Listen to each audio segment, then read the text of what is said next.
이스라엘 백성들이 여리고 성을 정말 믿음으로 승리하게 되죠. 앞으로 이런 일은 이스라엘 역사에도 다시 일어나지 않습니다.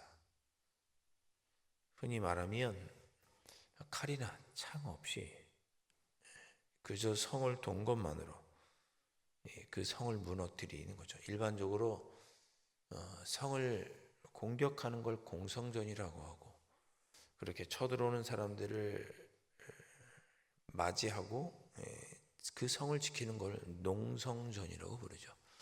일반적으로 성을 점령하는 사람들이 3배의 병력이 필요합니다. 그만큼 성을 지키고 있는 자들을 그 공격해서 빼앗는 것은 어렵고 힘든 일입니다. 그런데 단 한 명도 죽지 않고 하나님의 은혜로 그 성을 이기게 되죠. 이런 전투는 인류 역사상 오직 이때가 유일했습니다. 정말 황홀한 전쟁을 승리로, 황홀한 전쟁을 치른 거죠. 엄청난 승리를 거둔 후에, 그러니까 다른 표현을 하면 하나님께 큰 은혜를 받은 후에 이스라엘 백성이 곤란에 처하게 됩니다. 여러분, 희한하게도 은혜 받은 후에 시험이 찾아옵니다. 여러분 기억하십시오. 여러분이 받은 은혜를 깨뜨리도록 하기 위해서 은혜 받은 후에 꼭 시험이 듭니다. 새벽기도 마치고 돌아가시는 길에 시험 드실 거예요. 아마 갑자기 누가 불쑥 끼어든다든지, 가는데 길에 뭐 쓰레기가 하나 잘못 떨어져 있는데 그게 마음에 안 든다든지, 가다가 횡단보도를 건너려고 하는데 어떤 차가 급하다고 무단으로 지나가서 위험할 뻔했다든지, 사람의 일이 큰 승리를 거두고 큰 은혜를 체험한 후에 꼭 시험에 듭니다. 지금 이스라엘 백성이 그런 상황입니다. 자, 이스라엘 자손들이 온전히 바친 물건으로 말미암아 범죄하였다 1절에 말씀합니다. 여러분, 아간이 범죄했는데 보면 나오죠. 유다 지파 세라의 중손 삽디의 손자 갈미의 아들 아간.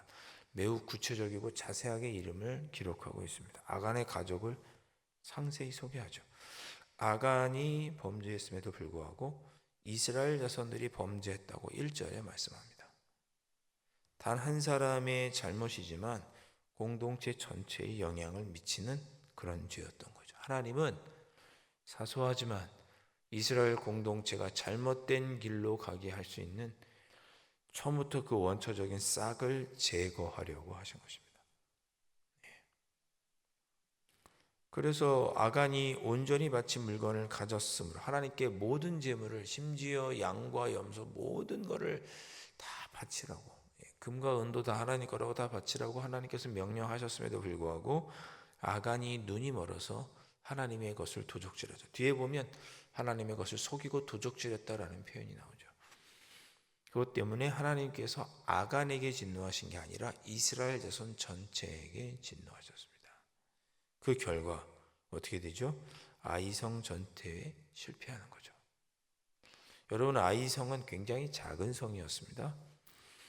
2절 보면 베들 동쪽에 있는 아이라고 하는 성이 있는데 그 성에도 정탐꾼을 보냅니다. 2절에 보니까 정탐꾼을 또 보내죠. 정탐꾼이 둘러가서 아이성을 둘러보고 왔습니다. 3절에 정탐꾼이 여호수아에게 말하기를 백성을 다 올라가게 할 필요가 없겠습니다. 2-3천 명만 올라가도 충분히 아이성을 점령할 수 있을 것 같습니다. 이렇게 보고를 합니다. 그만큼 작은 성이었다는 거죠. 여러분, 여리고 성은 몇 명이 갔죠? 이스라엘 군대 전원이 투입됐죠. 몇 명입니까? 60만 명이 투입됐습니다. 이스라엘 백성들이 다 함께 돌았으니까 300만 명이 돈 거예요. 이해되시죠? 민수기 1장에 보면 이스라엘 군사들의 숫자만 재었더니 60만 3,550명이었습니다. 그 나중에 민수기 26장에 가나안 땅에 들어가기 전에 한 번 더 인구 조사를 했더니 60만 1,730명. 거의 변동이 없죠. 인구수가 변동이 없다는 것은 출애굽 당시나 가나안 땅에 들어갈 그때나 하나님의 은혜로 40년 동안 잘 지냈다는 뜻입니다. 군대 숫자가 변함이 없어요. 60만 명이나 되는 장정들 중에 여리고성 돌 때는 백성들까지 다 돌았지만 아이성은 그렇게 할 필요가 없겠습니다. 우리 60만 명 군사 중에서 2, 3천만 명 뭐만 올라가도 다 무찌를 것 같습니다. 그렇게 말한 것이죠. 수고롭게 하지 마십시오 라고 이야기를 합니다. 인간적인 생각에 충분하다고 판단했지만 4절 보니까 3천 명이 올라갔다가 이 사람 앞에서 도망쳤다 그랬습니다. 전쟁에 진 거죠. 예. 쥐도 고양이한테 막다른 길에 몰리면 뭔다고 아이성 사람들이 이스라엘 백성들을 몰아낸 것입니다. 여리고 성보다 훨씬 작고 보잘것없는 사람들인데 몇 명이나 죽었느냐? 유다 사람들 5절 보니까 36명이 죽었습니다. 쫓겨나가는 길이 비탈길이었어요. 내리막길이었던 거죠. 그래서 더 쫓겨서 사람들이 죽었고 36명이 죽었습니다. 그것 때문에 백성들이 이스라엘 백성들의 마음이 녹아서 물같이 되었다 그랬습니다. 그 전까지는 이스라엘 백성들 때문에 여리고 사람들, 가나안 땅 사람들의 간담이 녹았는데 거꾸로 이 전쟁의 짐으로 이제는 이스라엘 백성들의 마음이 녹아 물같이 되었습니다.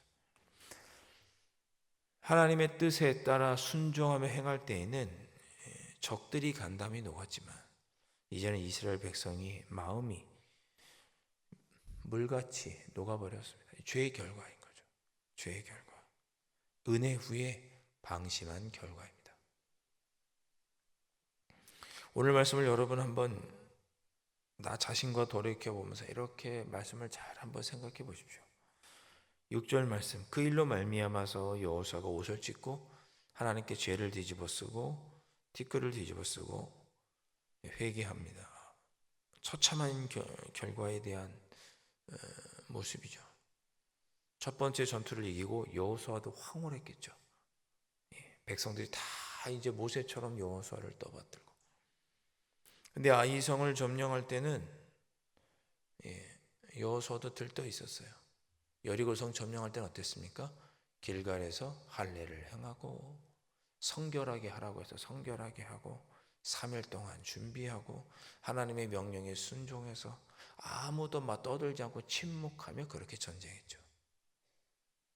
그런데 하나님께 묻지도 않고 3천 명쯤이면 되겠다라고 하는 생각을 듣고 여호수아도 그렇게 생각한 거죠. 성결하게 준비하지도 않고 하나님께 그 기도의 뜻도 묻지 않고 심지어 이스라엘 백성들 중에 하나님의 뜻을 어긴 자도 있었고 그래서 전쟁하다가 패하게 된 것입니다. 여러분 우리 자신도 꼭 돌아보셔야 됩니다. 신앙생활에 적당히는 없습니다. 적당히가 없다는 얘기는 신앙을 교회에 오는 횟수나 이런 뜻이 아니고 우리가 하나님을 향하는 마음은 언제나 100%여야 된다는 것입니다. 우리 저는 잘 모르지만 우리 트로트 가요 중에 찐이다 그런 가사가 있대요. 하나님을 향하고 섬기는 마음에는 조금의 꿀이나 누룩이 들어가서는 안 됩니다. 순전하게 100% 하나님을 주님을 향한 순전한 마음으로 아무리 작은 일을 섬겨도 그런 모습으로 섬겨야 합니다. 그렇게 못했을 때 이스라엘 백성들이 실패한 것이죠. 그로 인하여 하나님께 참회하고 기도하는 여호수아가 슬픕니다. 하나님 우리를 왜 요단강을 건너게 하셔서 이 아모리 사람들에게 패하게 하십니까? 차라리 그냥 요단강 동편에 있게 하죠. 왜 요단강을 건너게 하셨습니까? 왜 이스라엘이 그 원수들 앞에서 이렇게 패하게 되었습니까? 회개하고 하나님께 그 이유를 묻게 됩니다. 그래서 10절에 하나님께서 여호수아에게 말씀하시죠. 왜 나한테 그러느냐?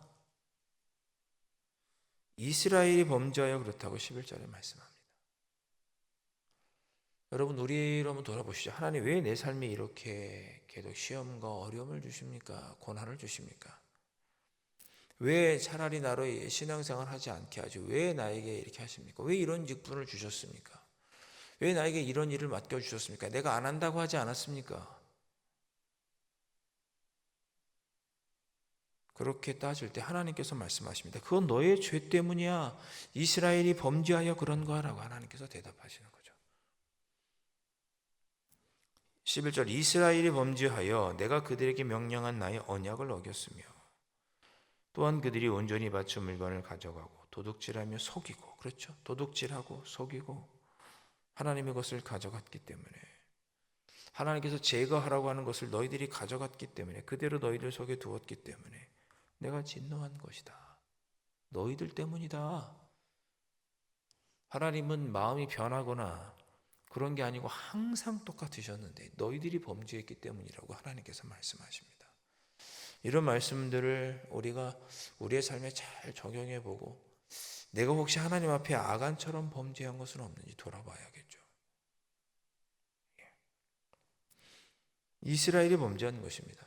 아간 한 사람이 가진 것이지만 우리 이걸 보면 하나님께서 이 여리고 성에 있던 모든 재물과 양과 염소들 모든 재물을 불태우라고 한 것은 단순히 어떤 물건을 가져가기 못하게 한 차원이 아니라 모든 것이 하나님께 드려지는 제사와 같은 하나님께 드려질 어떤 제의적인 의미가 있었던 거죠. 근데 그 하나님께 드려야 할 그 제의적인 그것에 손을 댄 사람이 있었던 거예요. 그게 아간이었고 하나님께 모든 재물을 불태워 영광 올려드렸어야 됐지만 이 아간이 그걸 가로막은 거죠. 실패의 원인은 하나님께서 명령하신 것을 그 언약을 하나님과 약속한 것을 어겼기 때문입니다. 그래서 아이성 전투에 실패한 거죠. 12절 그러므로 이스라엘 여성들이 그들의 원수 앞에 맞서지 못하고 그 앞에서 돌아섰다. 너희들이 패한 것이다. 그런데 12절 끝에 그 온전히 바친 물건을 너희 중에서 너희들이 제거하지 않으면 멸하지 아니하면 내가 다시는 너희와 함께 있지 아니할 것이다. 너희들이 싸워도 이기지 못할 것이다. 내가 너희와 항상 함께 있지 않겠다. 하나님께서 1장에서 여호수아에게 항상 함께 있을 터이니 강하고 담대하라. 제가 이번 주일에 설교하겠습니다. 그렇게 말씀하시거든요. 내가 너희와 함께 있지 않겠다. 너는 강하고 담대하게 되지 못할 것이다. 그런 뜻이죠. 그래서 하나님께서 해결책을 주십니다. 그러니 너희 안에서 죄를 제거해라. 찬송가도 불렀죠. 큰 죄에 빠진 나를 주님 구원해 주십시오. 하나님께서 죄를 거두라고 회개하라고 스스로 거룩해지라고 명령을 하십니다. 13절에 중간에 보시면 이스라엘아 너희 가운데 온전히 바친 물건이 있나니 이 하나님께 온전히 드렸어야 되는 물건을 누군가 가지고 있는 사람이 있다. 다 하나님께 드렸어야 되는데 여전히 너희들이 갖고 있는 너희 안에 있다. 그 물건이. 그것을 너희 안에서 제거하기까지는 내 원수들 앞에 네가 맞서지 못하리라. 계속 패할 것이다. 그러면서 14절에 너희 지파대로 가까이 나오도록 뽑고 족속대로 나온 사들 중에서 또 뽑고 제비 뽑으라는 거죠. 나온 족속들 중에서 가족대로 뽑고 그 남자들도 뽑아서 그 사람을 불사르라. 4번 뽑힌 자를 불사르라고 말씀하시죠. 철저하게 가려내라는 뜻입니다. 철저하게. 대충 유다지파 그랬나? 유다지파 다 죽이고 이런 뜻이 아니라 죄를 지은 그 원인을 철저히 뽑고 뽑아서 가려내라는 뜻입니다. 그래서 1절 말씀에 유다지파, 세라의 종손, 삽디의 손자, 갈미의 아들 아간이라고 아주 세세하게 기록해 놓은 거예요. 그냥 아간이라고 하면 되잖아요. 유다지파의 아간. 근데 아주 세밀하게 그의 가족의 이름을 넣은 건 그거죠. 철저하게 뽑아라. 악한 것. 그러지 않으면 너희가 패할 것이다. 그래서 내일 이어지는 말씀에는 그 아간을 뽑아 그의 가족들을 모두 죽이고 불사르게 되는 그가 가졌던 재물들을 불사르게 되는 말씀이 이어지고 이어서 아이성 전투에서 승리하게 됩니다. 사랑하는 성도 여러분, 오늘 말씀을 보시면서 한번 돌이켜 보시면 좋겠습니다. 혹시 나는 크게 은혜 받고 주님의 은혜를 받고도 시험에 빠진 적은 없는가? 그 시험의 원인은 바로 내 안에 죄를 범함이 있기 때문이다. 혹시 내게 그런 모습은 없는지 돌이켜 보시면서 기도하시면 좋겠고, 언제나 신앙생활을 하나님께 할 때는 내 욕심과 이기심을 가지고 무언가 이득을 얻으려고 하는 그런 신앙생활이 아니고 하나님 앞에는 언제나 순전한 모습으로 전심전력으로 신앙생활해야 된 것을 기억하셨으면 좋겠고, 내가 은혜 받았다고 방심하거나 교만하지 말고 끝까지 하나님을 붙드시고, 또 내 안에 죄는 없는지 돌이켜보고 회개하면서 그렇게 하루하루 오늘 매일에 우리 주어지는 그 여리고성 아이성과 같은 삶의 문제를 승리하시는, 오늘도 그런 삶을 살아가시는 여러분들 되실 수 있기를 주님의 이름으로 축원드립니다. 기도하겠습니다. 하나님 아버지, 우리의 삶에 매일매일 아이성 같은 여리고성 같은 삶의 문제들이 우리 앞에 놓여져 있습니다. 우리의 힘으로는 이길 수 없사오니 하나님께서 함께하여 주심으로 저희들 그 성을 날마다 승리하게 하여 주옵소서. 그러기 위하여는 우리가 하나님과 맺은 언약을 아버지 하나님 범죄함이 없이 하나님과 순전한 관계에 있을 때, 하나님과 언약 관계에 올바르게 놓여 있을 때 승리할 줄 믿사오니 저희들 하나님과 맺은 약속을 기억하며 하나님만을 붙잡고 살아서 우리 앞에 다가오는 많은 문제들을 날마다 승리하며 살아가는, 정말 우리 인생에 새롭게 여호수아서를 써내려가는 은혜가 우리의 삶 속에 충만하도록 성령 하나님 인도하여 주시옵소서. 귀하신 예수 그리스도의 이름으로 간절히 기도하옵나이다. 아멘. 하늘에 계신 우리 아버지, 아버지의 이름을 거룩하게 하시며 아버지의 나라가 오게 하시며 아버지의 뜻이 하늘에서와 같이 땅에서도 이루어지게 하소서. 오늘 우리에게 일용할 양식을 주시고 우리가 우리에게 잘못한 사람을 용서하여 준 것 같이 우리 죄를 용서하여 주시고 우리를 시험에 빠지지 않게 하시고 악에서 구하소서. 나라와 권능과 영광이 영원히 아버지의 것입니다. 아멘.